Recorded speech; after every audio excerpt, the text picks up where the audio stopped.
Okay, good morning, and thank you so much for staying. Of course, feel free to get up and get water, coffee, and more treats as we continue to have this conversation. So this is the second of our 3 racial justice conversations. We had a really fun one last week, so if you missed it, it's kind of not too long of a video, short and condensed video, so with a couple exercises, we invite you to check it out.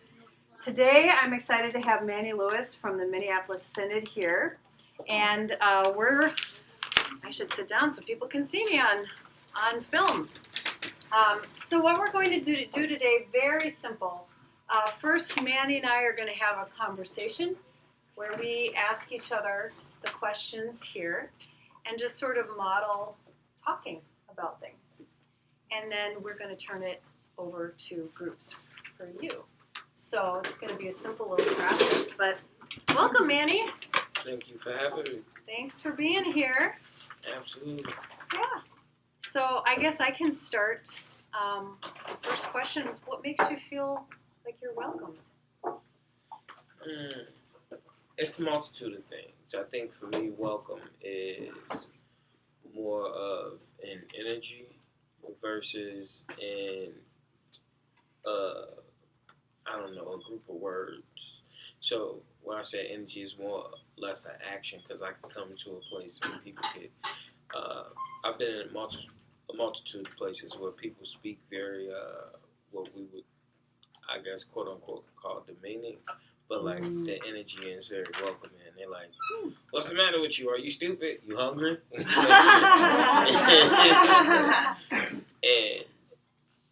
I've also been in places it's like, "Oh, you're welcome. Yeah, don't eat that. Don't go in there." It's kind of like,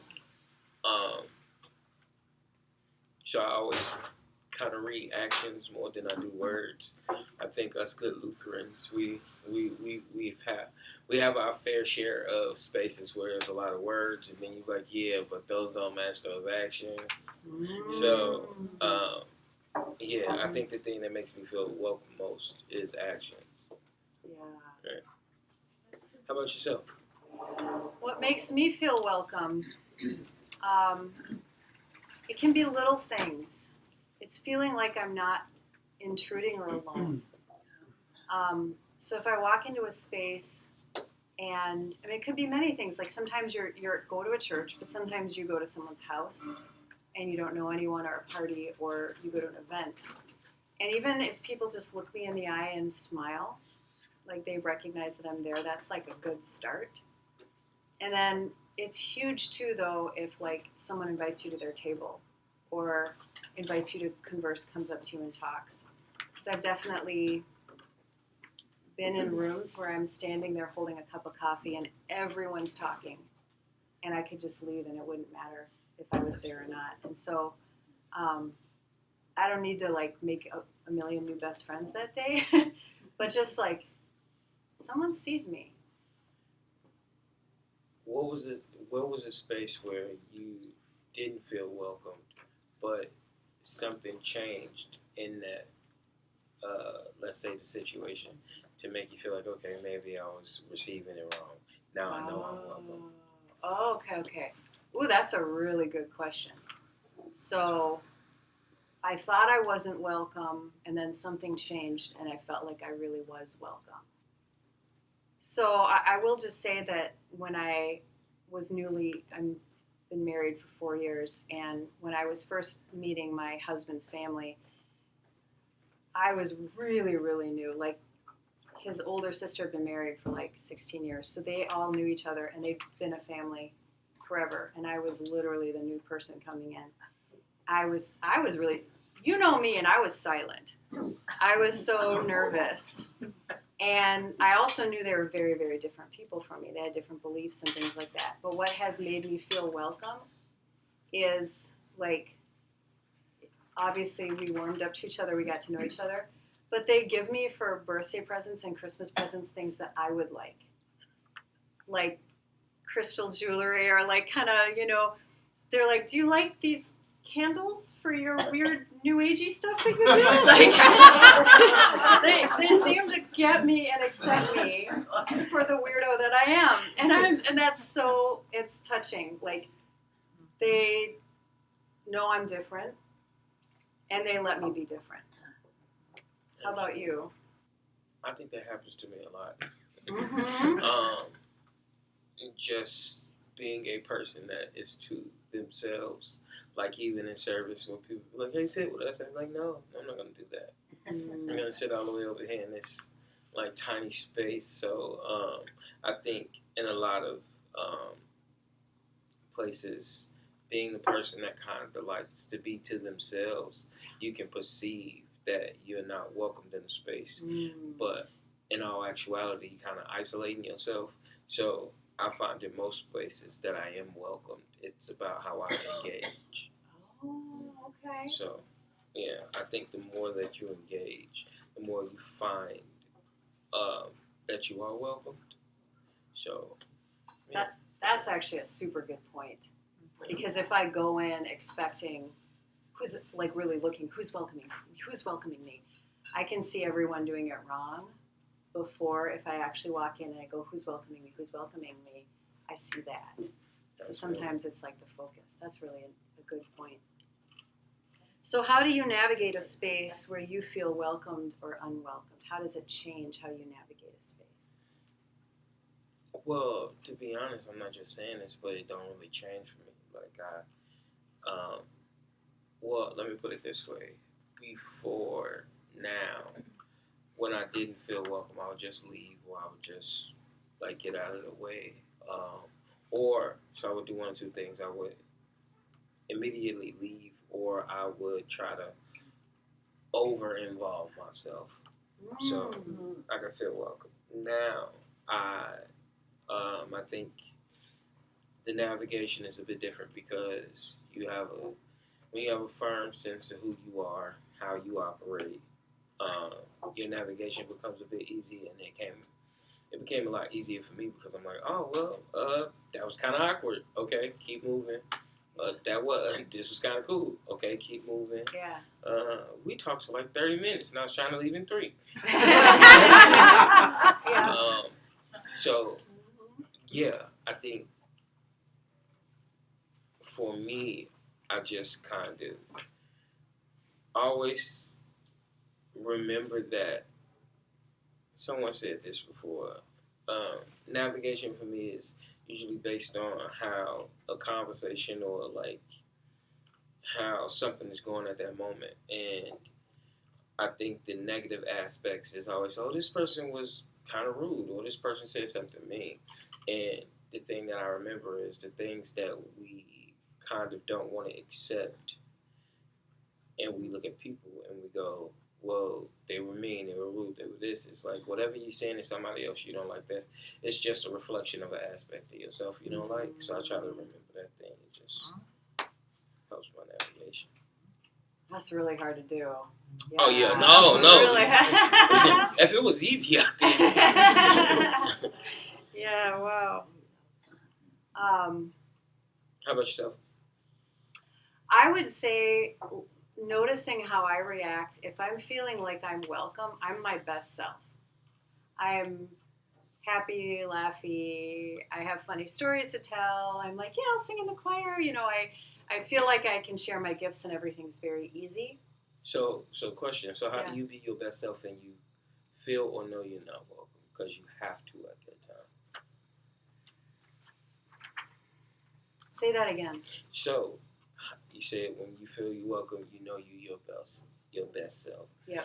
What if a situation requires you to muster up as much energy and courage to be your best self, and you don't feel welcome? Or yes, that takes a lot of energy. Yeah. Exactly. So, how do you do so? Yeah, that's like a mental intention. So I can notice subconsciously what happens if I don't feel welcome, that some of my worst traits come out. I start to feel judgy because I'm feeling judged. Just gotcha. like, exactly. Yeah. It's like, people are da-da-da, so it's unconscious. But often because I come into places as a leader, I don't have the luxury. I have to come in as my best self. And so I have been working really hard in the last few years to ground myself, to be like, doesn't matter what anyone thinks of me, I need to come forward with like love, right? Yeah. And that is intentional, hard. So, what would your goal be for atonement regarding racial justice? And if there were no limitations, what would a perfect world look like in regard to racial justice? I guess my goal is what Atonement's doing right now, having the conversations, and that's a start. I think as far as you all figuring out how you want to operate within that, then that's totally up to y'all. I feel like the hard thing a lot of times, especially being African American, is you come in a space that is white and privileged sometimes, and they're like, "Well, give us the answer. You the black guy," and I'm like, "Figure out the answer. You the white person. Like,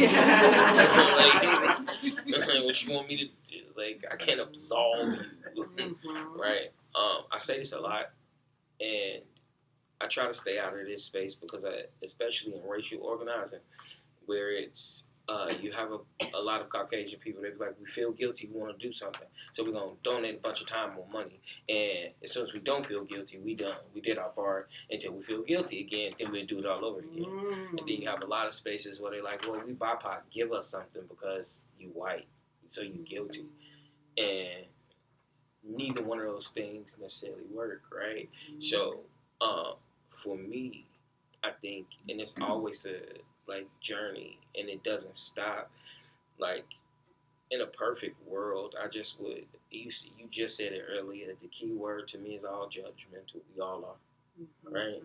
Like, if I could change anything, I would take away the quote unquote illusion of race, because I don't like race it's an actual made up thing. Yeah. We're all just human beings born in different parts of the world. That's literally it. And the sun touches some of us more than others. That's just kind of how it works. However, I think that it's really, really difficult when you have a group of people, and like, it's sad, but it's true. This is the thing that nobody likes to talk about. You have a group of people, no matter the color, because all colors work together in these groups, where they want you to view a group of people like they are criminals or just not decent people at all. Then you have another group of people that want you to group this group of people like they're special and like they're elite, right? And if you think about that, it doesn't matter which side of the spectrum it is. You can go to any race, quote unquote race or class. Those two groups of people exist in all of them, right? And that's less and less talked about. So, I think if I had to go, I would.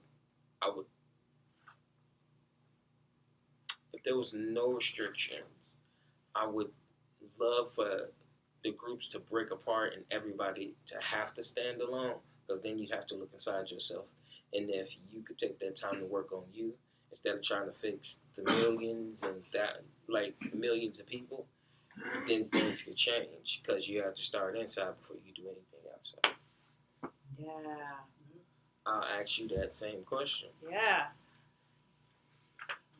I think my goal for atonement and racial justice would be, and I've mentioned this to you before, I love that if there were to be a leader, like whether it's another pastor or somebody who's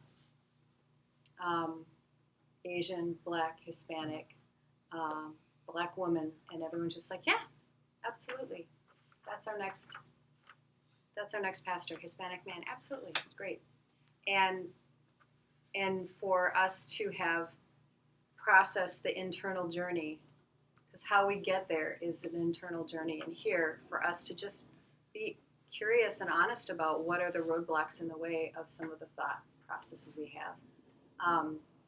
As I've said, I don't think it's worth us blaming ourselves for realizing we might have prejudiced thoughts here and there. Where does that get us to blame ourselves? But rather just to go, oh, look, that's in me.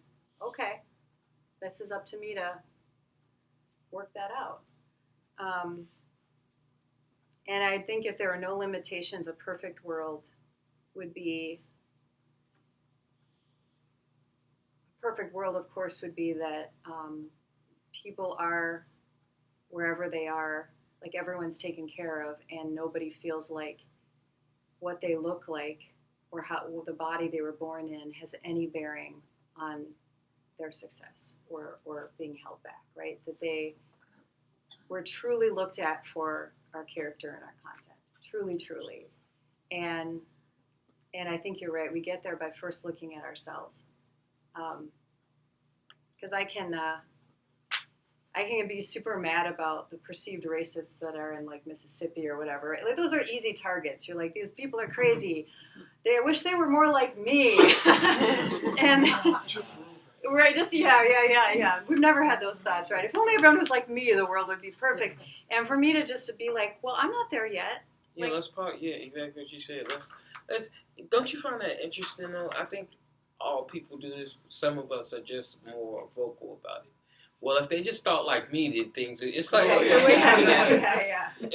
So in turn, in a space, we do this thing where we go good, bad, right, wrong, right, and like it just boggles my brain because I'm like, but if we are moving in the space of doing. And the one thing, a lot of this work that we forget to talk about is all of this is God's work, right? So if we're doing all of this in the space of we want to be the best selves that we can be, but it's only because we're trying to be an extension of what God is for us, then why would we want everybody to see like it through our lens, right? Because like I said, it boggles me that like something could be right or wrong, good or bad. I think bad people do good things, good people do bad things, Absolutely. And like you can find a person that's going to be right 99.9% of the time. One time you're going to be wrong, and vice versa. So yeah, I don't know. Yeah, that boggles me a lot. I like that you said that. I appreciate what you said too, in that you can believe you're a beloved child of God and a good person, and realize I still have things to check in here, and in order to do my part I love what you said. We're trying to extend God's love to the world, and if there's something blocking in me where God's love is sticking and stopping because of my own issue, then that's up to me. No one else is going to be able to fix that for me so that it can flow out of me better. So when I guess I think when we say up to me, we take it too literal. At least I used to all the time. Okay. So, oh, that's up to me. That's my job to fix. And it's like, okay, so a lot of times in those spaces when we go, it's my job or it's my duty to fix it, and I have to figure it out. You usually don't ask for help. You usually are not going to sit. Thank you. Oh, good point. You're not going to sit and actually be like, hey, I'm going through this thing with your trusted confidants. Usually it's either your husband or your wife. Those are the only two people that's going to know. Like, especially for the parents in the room, don't nobody want to look weak in front of their children. Okay. Who wants to sit in front of their kids and go, I don't know. Or, yeah, I haven't figured that out. Right? And it's most times we find this in our peer groups. It's like you don't want to be the peer that doesn't know. Like it's like when you walk into the room and everybody kind of like gets the joke and you don't, like you do one or two things. What is it? What is it? Like tell me, or you just like and pretend like you know. And he's like, no, I'm not gonna miss this. I was like, I got it. Yeah. And so the interesting thing when you like look at it from that premise, I'm like, especially like in racial justice work, you'll have the like couple that walk up to you like, we adopted from Kenya, like we not racist, right? It's like I don't think that will make you racist or not racist. That just means you adopted a baby that's brown. All right. Right.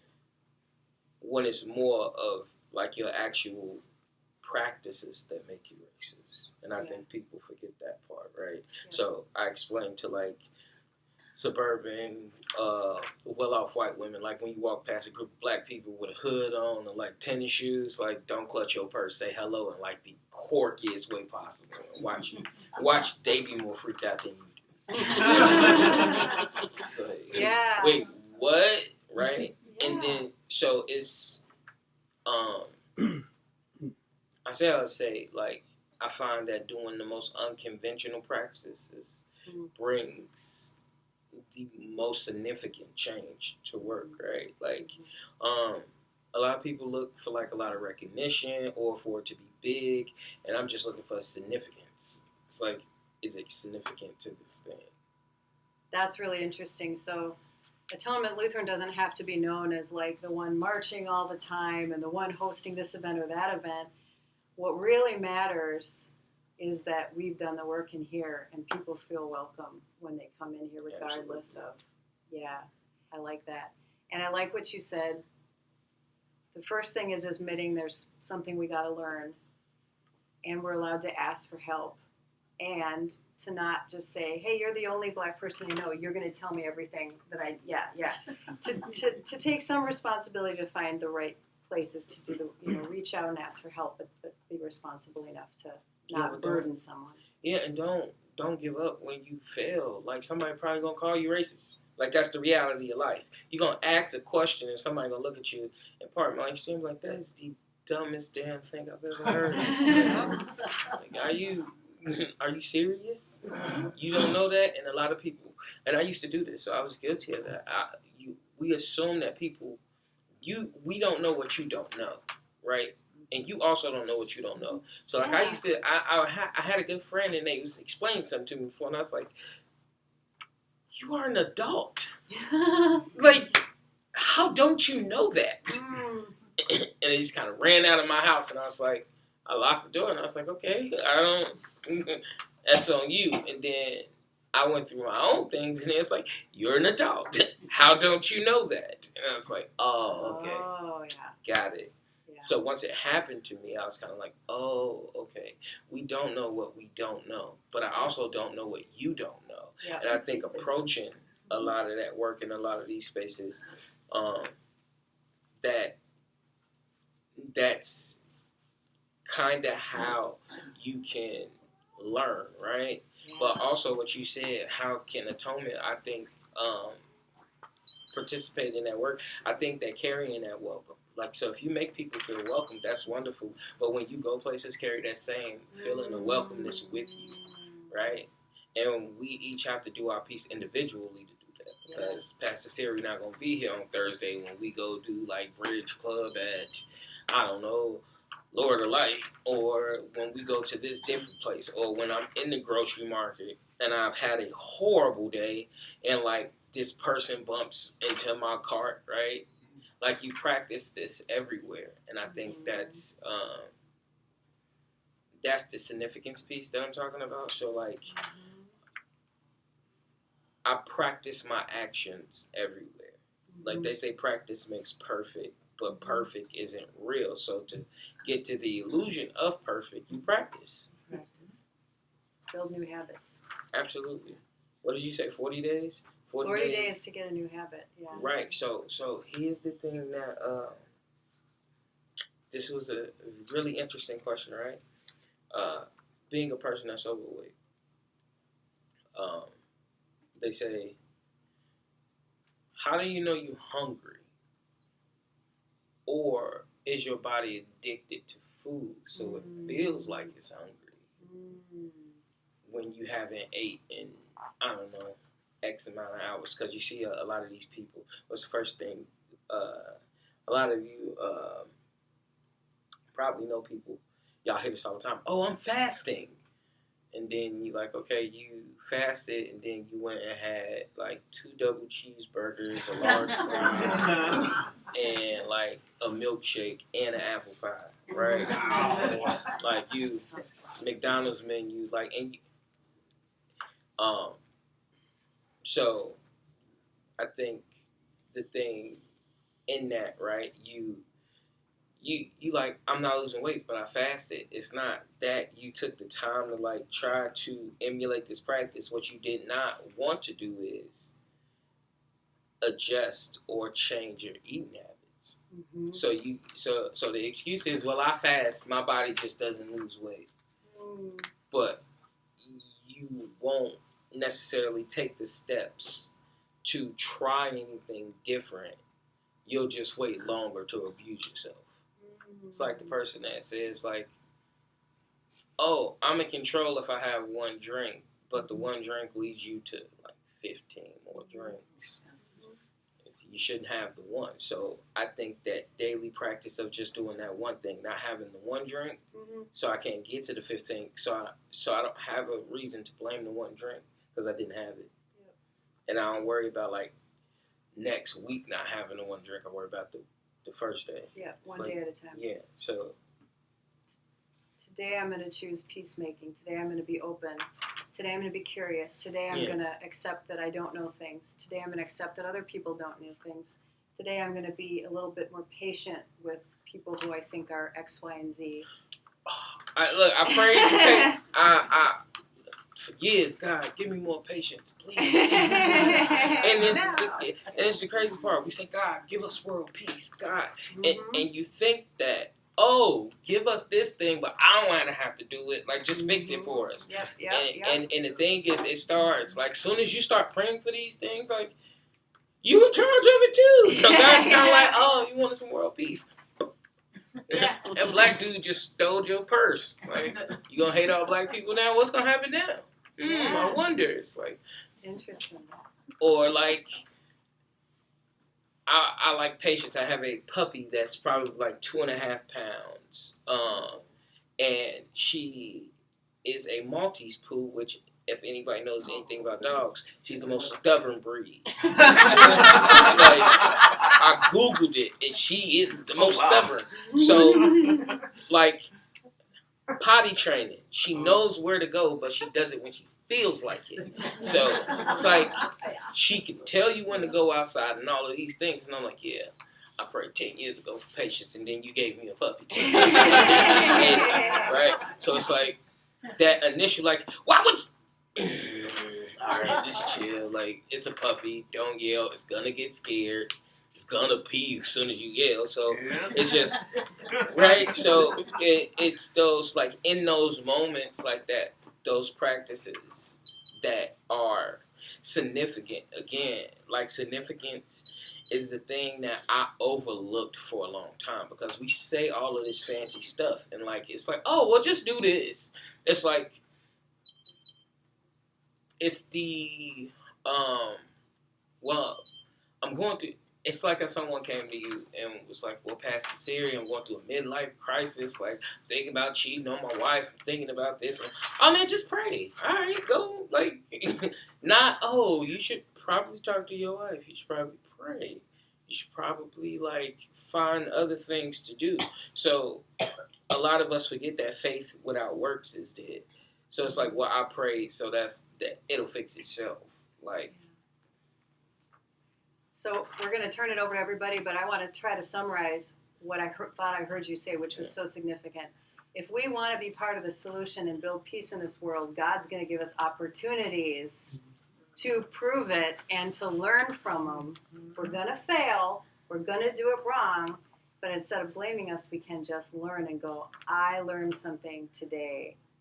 And in the process, we grow. Amen. So we're going to have you turn to people, maybe someone you don't live with. So if that means you have to shift, turn to like one other person, maybe 2-3 people max, and ask each other these questions. And just reflect. How do you, where are you in this? So, yeah.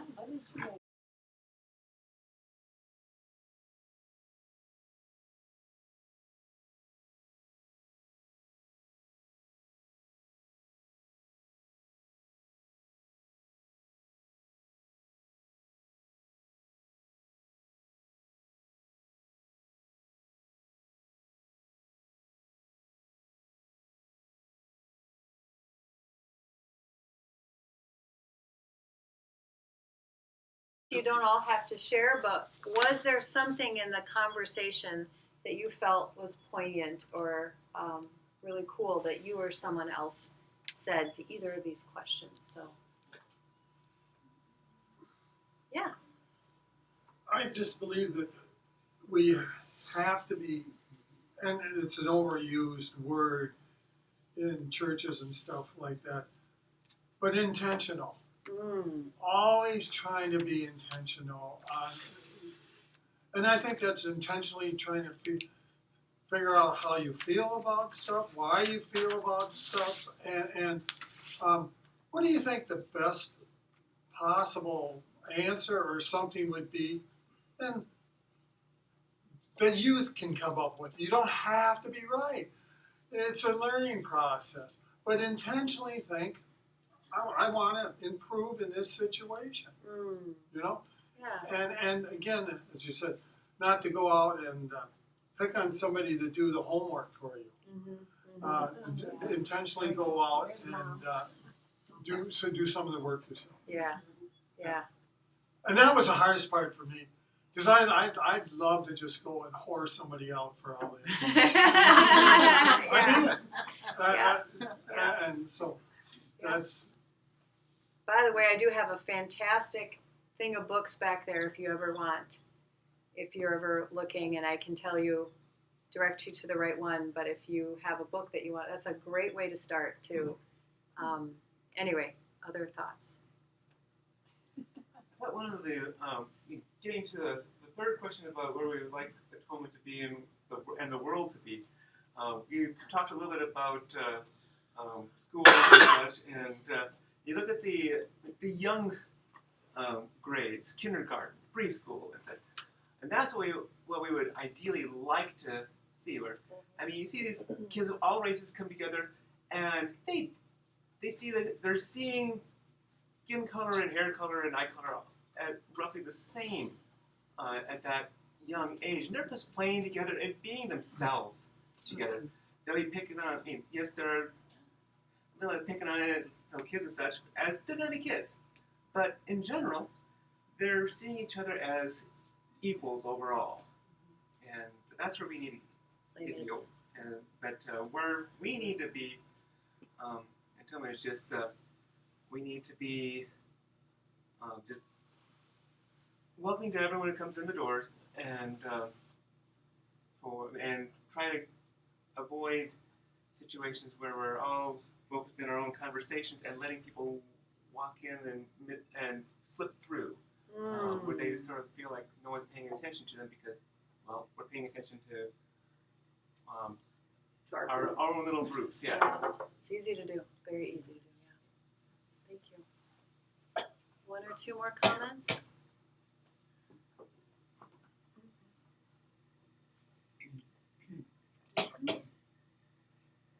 Good.